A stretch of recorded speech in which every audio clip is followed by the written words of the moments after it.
One of the best and worst things that humans developed was this pesky consciousness, this self-awareness that makes us think about our own mortality and the thousands and thousands of ways that things can go wrong with our minds and bodies.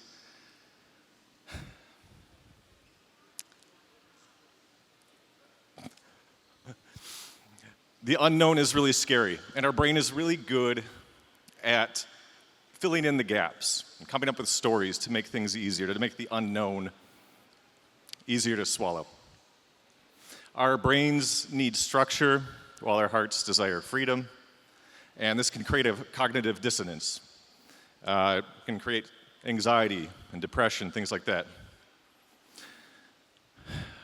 Now, I abandoned both structure and freedom about 10 years ago when I decided to quit my full-time job and make comics online for free.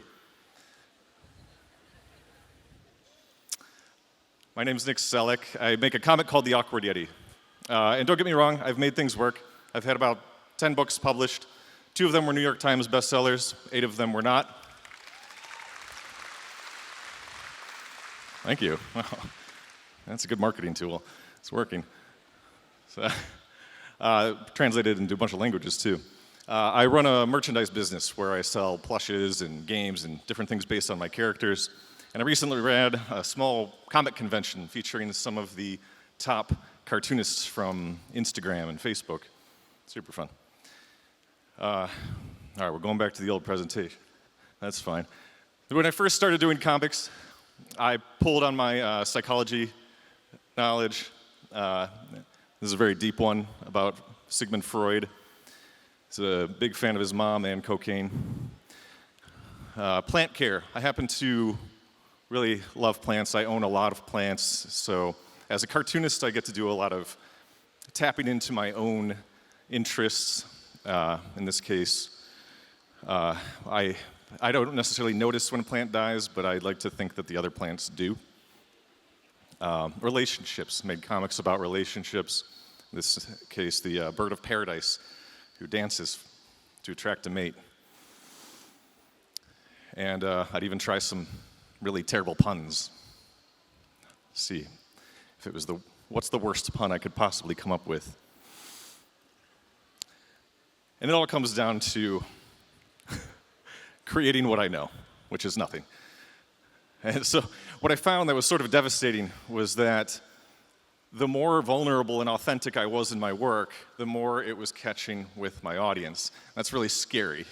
So I did have to tap into a lot of my own vulnerabilities, my anxiety, my depression, and with my heart and brain characters, I dove a little bit outside of the surface level and got a little bit more into the decision-making process, the emotions versus the logic and how they play into our everyday decisions.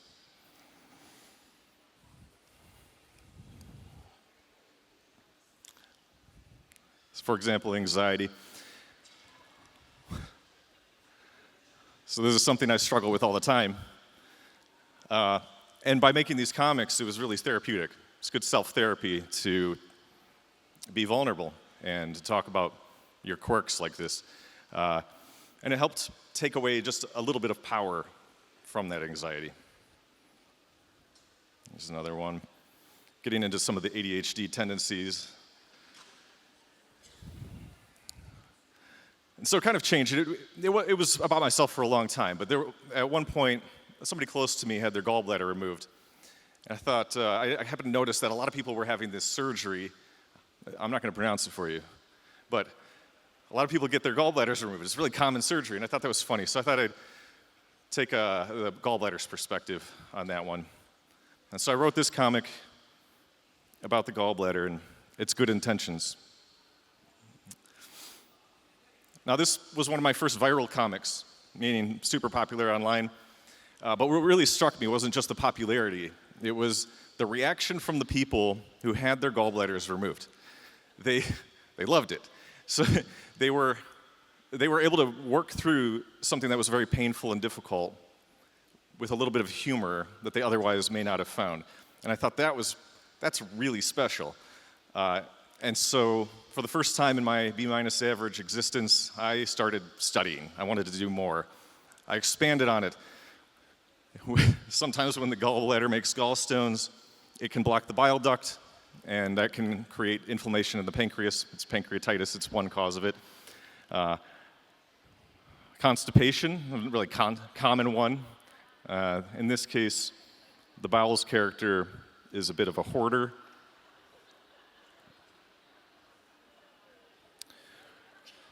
And I would write a little bit about the different characters, and I found that adults, which is most of my audience, mostly adults, were learning in ways they had not learned before. They were picking up on this stuff really easily, and I loved that. This is our little silent protector. I got way carried away with that storyline. Here's an example of how a blood clot is caused by a platelet party.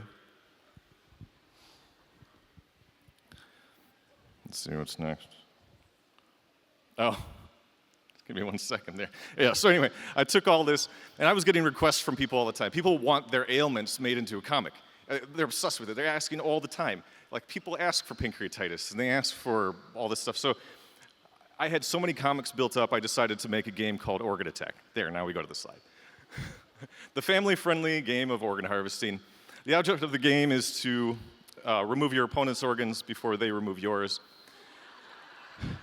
And you do this with corresponding afflictions. For example, cystic fibrosis could be placed on the pancreas or the lungs. Our gallbladder friend is back with the gallstones. It's a fairly medically accurate game.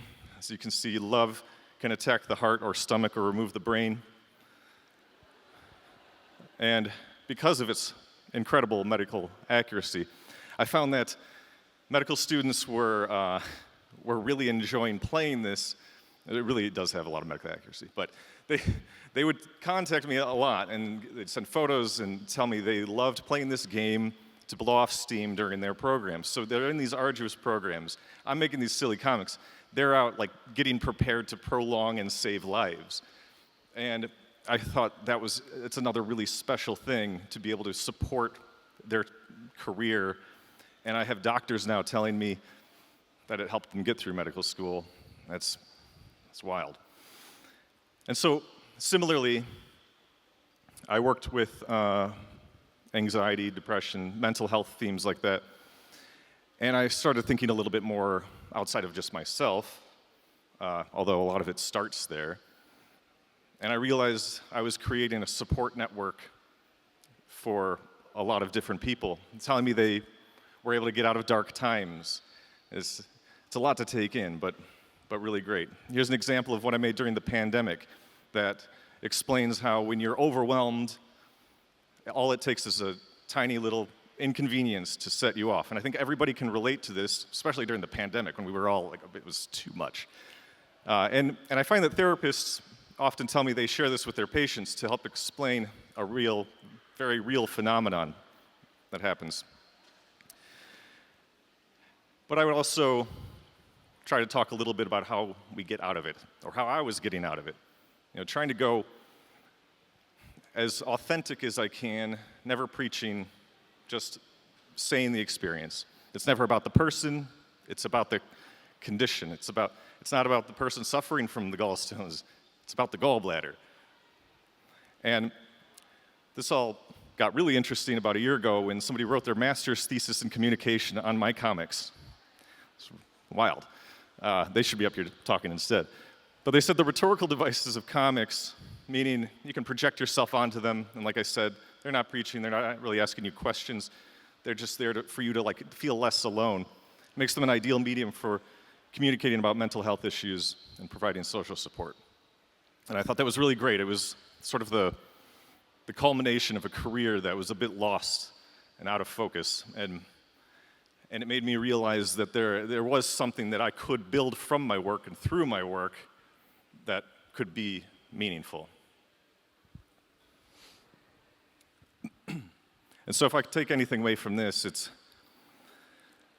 our hearts and our brains don't always react the same way. We all react very differently to things. We all have a sort of different story that we're telling to ourselves through our brain.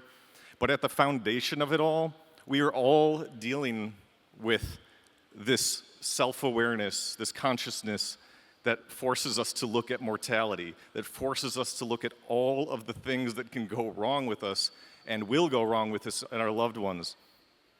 And I think if we approached our personal relationships, the way we communicate in our businesses, and please, the way you talk to people online, if you come at it with a little bit of empathy, authenticity, some kindness,